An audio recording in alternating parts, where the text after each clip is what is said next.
ഒരു രാഷ്ട്രീയ വ്യവഹാര മണ്ഡലത്തെ ഒരു തെറ്റിദ്ധരിപ്പിക്കുന്ന രീതിയിൽ ഇന്ത്യയുടെ ഭരണകൂട അധികാര പക്ഷങ്ങൾ ശ്രമിച്ചുകൊണ്ടിരിക്കുകയാണ്. ഇപ്പൊ കണ്ണൂര് ഇപ്പൊ ഒരു വലിയ പ്രോഗ്രാമിന് വേടന ക്ഷണിച്ചിട്ടുണ്ടായി. അപ്പൊ അയാളുടെ പേരിൽ കുറെ കേസും കാര്യങ്ങളൊക്കെ ഉണ്ട്. എന്നിട്ടും ഇത്രയും ജനങ്ങളുടെ പിന്തുണ അയാൾക്ക് കിട്ടുന്നതിനെ പറ്റി, പ്രോഗ്രാമിന് ക്ഷണിക്കുന്നതിനെ പറ്റിയൊക്കെ എന്താ അഭിപ്രായം? ഞാൻ മനസ്സിലാക്കുന്നത് വേടൻ എന്ന് പറയുന്നത് ഒരു കലാകാരൻ. ആ കലാകാരനെ മനസ്സിലാക്കുന്നതിൽ മലയാളിയുടെ പൊതുബോധത്തിനപ്പുറം ന്യൂജൻ കമ്മ്യൂണിറ്റി എന്ന് പറയുന്ന നമ്മുടെ യുവജന വിഭാഗങ്ങൾ അത് വളരെ വ്യക്തമായി മനസ്സിലാക്കിയിട്ടുണ്ടെന്ന്.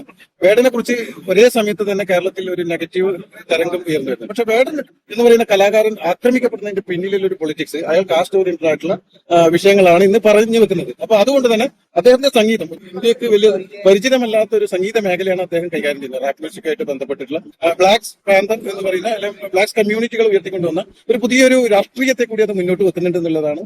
ഒരുപക്ഷെ ഇന്ത്യ ഇതുവരെ നിർമ്മിച്ചുകൊണ്ടിരിക്കുന്ന ഒരു രാഷ്ട്രീയ വ്യവഹാര മണ്ഡലത്തെ അത് ഒരു തെറ്റിദ്ധരിപ്പിക്കുന്ന രീതിയിൽ ഇന്ത്യയുടെ ഭരണകൂട അധികാര പക്ഷങ്ങൾ ശ്രമിച്ചുകൊണ്ടിരിക്കുകയാണ്. അതുകൊണ്ടാണ് വേടനെ വെറുക്കപ്പെട്ടവൻ എന്നുള്ള രീതിയിലേക്ക് ഇവർ കാണുന്നത്. വേടൻ എന്ന് പറയുന്നത് ഈ കാലഘട്ടത്തിന്റെ വലിയ ഒരു മുന്നേറ്റമായിട്ടാണ് ഞാൻ കാണുന്നത്. നമ്മൾ ഇതുവരെ അനുഭവിച്ച രാഷ്ട്രീയത്തിൽ നിന്ന് വ്യത്യസ്തമായ ഒരു നവരാഷ്ട്രീയ രീതിശാസ്ത്രത്തെ കൂടി വേടൻ അഡ്രസ് ചെയ്യുന്നു എന്നത് ഇതിലൊരു പ്രധാന ഘടകമായി ഞാൻ കാണുന്നത്. അപ്പൊ ഈ അയാൾക്കെതിരെയുള്ള കേസൊക്കെ ഫാബ്രിക്കേറ്റഡ് ആണെന്നാണോ പറയുന്നത്? അല്ല, അതൊരു ആരോപണം മാത്രമാണ്. ഇതുവരെ തെളിയിക്കാൻ പറ്റിയിട്ടില്ല. അത് കോടതിയുടെ പരിഗണനയിൽ കിടക്കുന്ന ഒരു കാര്യമായതുകൊണ്ട് തന്നെ ഞാൻ അതിന് ഉത്തരം പറയില്ല. വേടൻ അങ്ങനെ ഒരു കുറ്റക്കാരനാണെങ്കിൽ തീർച്ചയായും വേടന് ആ ശിക്ഷ കിട്ടണം എന്ന് വിചാരിക്കുന്ന ഒരാളാണ്.